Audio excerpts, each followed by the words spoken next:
All right. Now, Elsa's a craft beer fan, as am I, and we both share a fondness for IPAs. So I decided to introduce her to my friend who is a maker of one of the better IPAs in Bend, the owner of Crux Fermentation Project, Larry Sidor. You met Elsa? Yep. Yes. Met Elsa? Glad to meet you. Glad to meet you. I understand you have 50 years or so in working in beer, and I'm very jealous because I love beer. So it's only 49 years. Okay, 49. Yeah. So would you tell me a little bit about your past, how you got here? Yeah, so my path is I was going to be an aeronautical engineer. I was going to work for Boeing, and they had a big sign in Seattle at the time, would the last person out of Seattle turn out the lights. And my uncle was a VP of Boeing at a party at his house in Mercer Island.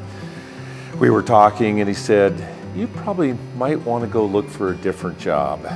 So I ended up going to my consular at Oregon State, and I said, well, who gets the most food, or who gets the most job offers at the university? And he didn't even miss a lick. He said, food science grads. Okay, I like ag and I like food science, so anyway, that's how I got into it. But I was going to be a winemaker, and so I put a business plan together. I was going to start a winery in Oregon. I would have been like the third or fourth winery in the state of Oregon, and I didn't know how to raise capital. I was a scientist. That didn't work. So anyway, I loaded up my Volvo 122S. I headed for Seattle, where I was going to jump on a plane and go to Alaska and work on the slope at the time and make a bunch of money so I could start a winery. Well, I stopped in Olympia to see a good friend of mine who worked for the Olympia Brewing Company. Well, he talked me into working for the brewery. And so I was there 23 years. I did every job there except sales, marketing, accounting type thing. And anyway, great 23 years. And then I moved over to Yakima and I ran a hop company over there. And then I was selling hops to Deschutes Brewery. And they called me up and said, how about coming to work for us? Anyway, so then I ended up at Deschutes, and that's how I ended up back in Oregon and brewing beer for Deschutes. And then in 2011 we started Crux, and the rest is history. So yeah, I've been brewing beer forever. When I first visited here as an adult, Yeah? my friend brought me here. He'd only been open 3 months. Okay, yeah. And then Elsa said, oh, it's their 10-year anniversary. And I was just about lost my mind. I was thinking, Yep. no way you've been open for 10 years. I was just there and they had just opened, so. Yeah, it's been a quick 10 years. That's amazing. Yeah. And so that was June of last year, is that right? I was going from the website, so the 10 No, years. it'll be June of this year Okay, coming up. So yeah. we actually got our business license in 11, but we didn't start, I don't think we opened our doors till I think it was June 1st of 2012. Mm-hmm. So. Well, congratulations. That's Yeah, well, thank you. quite something. Yeah. What was the sort of the thought process behind the name, the mission statement? What was that all about? Oh boy, it was, the mission statement was the next great beer. I mean, that's what we were doing and such. And the industry's really changed. I mean, when we opened, we were all just in, 375 ml bottles, 750 ml bottles, that type of thing. Everything was single serve. Now we're obviously a lot of 6-packs, and we make a 500 ml bottle now for our banished beer and that type of thing. So the landscape of craft has changed significantly in those 10 years. So.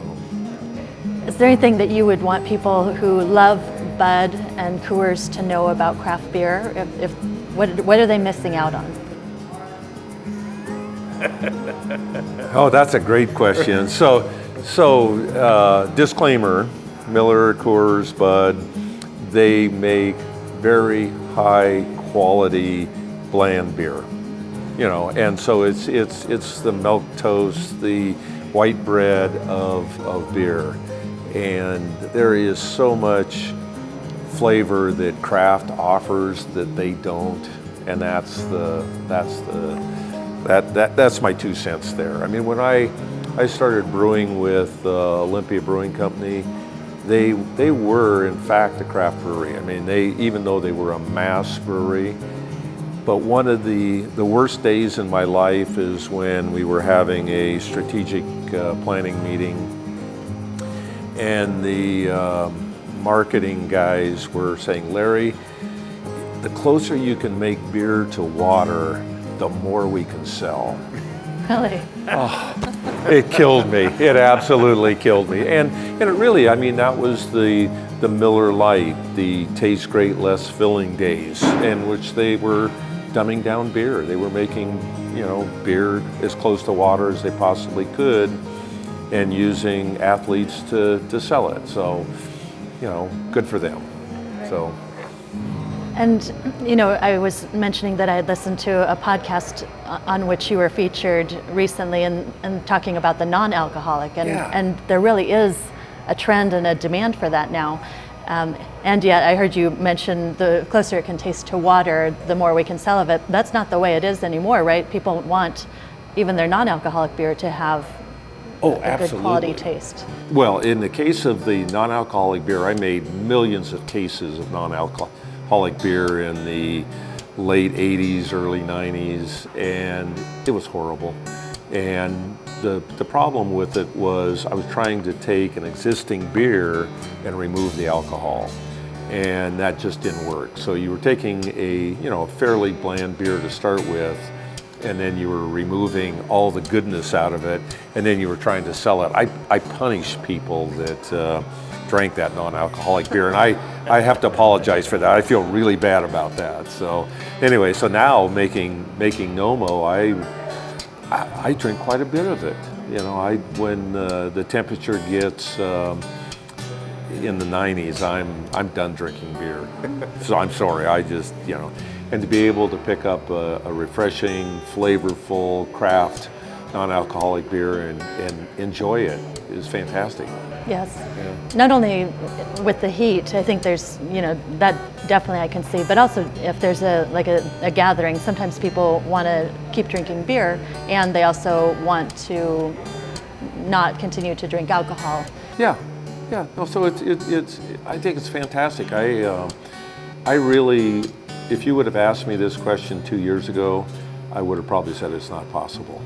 Really? Yeah, and our head brewer and I sat down, and Cam O'Connor and I sat down and talked about it and started playing around, and kind of we figured it out, and it's so great to have something that's that flavorful and only 30 calories. I'm kind of a little embarrassed about it because my wife, who is a great beer taster, drinker, a great advisor to myself, that's all she's drinking now. So I've kind of dug my own hole. Well, it's good to hear that women are enjoying your beers too. Do you think that that's something that's changing with the craft beers, where there's more variety? Oh, absolutely. I have been challenged a few hundred times while I was working down here brewing beer, and a woman would come in and said, well, I don't like beer. And I'd go like, I'll bet you I can find something you like. And it is. I don't think I've ever failed of finding a beer that a lady doesn't like. Whether it's a Saison or it's, some of the fruited beers we have or whatever. I mean, it is the moniker of make it as close to water as possible is gone. So I think that, very, very interesting beers people will enjoy. So can you tell me about the craft beer scene in Bend? Oh, it's wonderful. It's wonderful. I'm so thrilled with the craft scene in Bend. One of the things that I've done in the past is go to Burton-on-Trent in England, and it at one time was the world producer of IPA. I mean, they made more barrels of beer than any other place in the world, and they have an ale trail there. And so I went on the ale trail and it was pretty funky.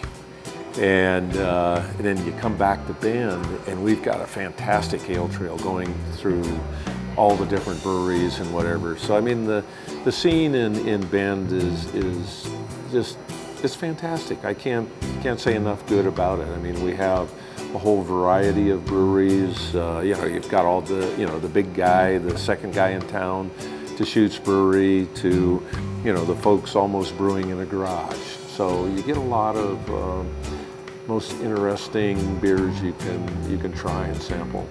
Your 10th anniversary is coming up, right? Yes, it is. It's hard to believe. And so what's the celebration look like? Well, the celebration looks like 10 beers for 10 years.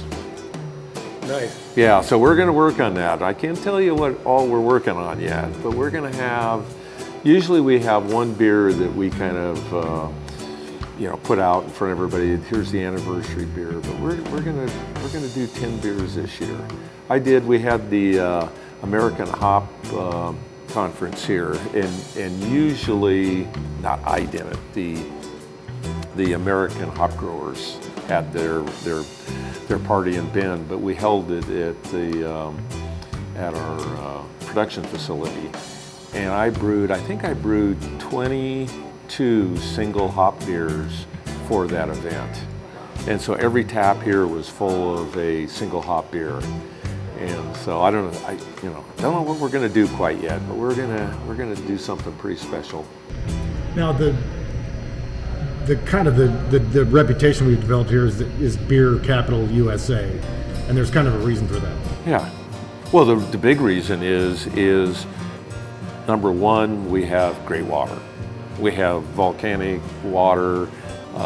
Essentially, we don't have a lot of limestone or anything that the water goes through. It simply goes through volcanic rock, gets purified, and it's a fantastic water to brew with.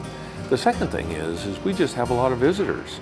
I mean, visitors are a success to what we do. They're always coming in and seeing what we do and that. So it's a formula for success. And how many breweries are we up to now, roughly? I think there's 23, but don't quote me on that. Out of what, 100,000 people, roughly? Yeah. So we're doing quite well. That's pretty impressive. So I think we were the 11th brewery here in town. So wow. Yeah, in fact, when we opened up, our focus was not on having a tap room. Our focus was on production brewing and getting beer out into the marketplace, whether it's Seattle or Portland or Corvallis, Eugene, and I would be brewing here, watching the sun shine off the mountains at 5, 6 o'clock in the morning, and there'd be somebody at that window over there, you know, and I'd open up the door, can we get a beer? Can we get a tour? And I think we started with being open 3 days a week, and it wasn't, I don't think we were 2 months into it where we were open 7 days a week. Yeah. Well, should we do a flight? Yeah, let's do a flight. Let's do a flight. Let's do a flight. Okay. All right.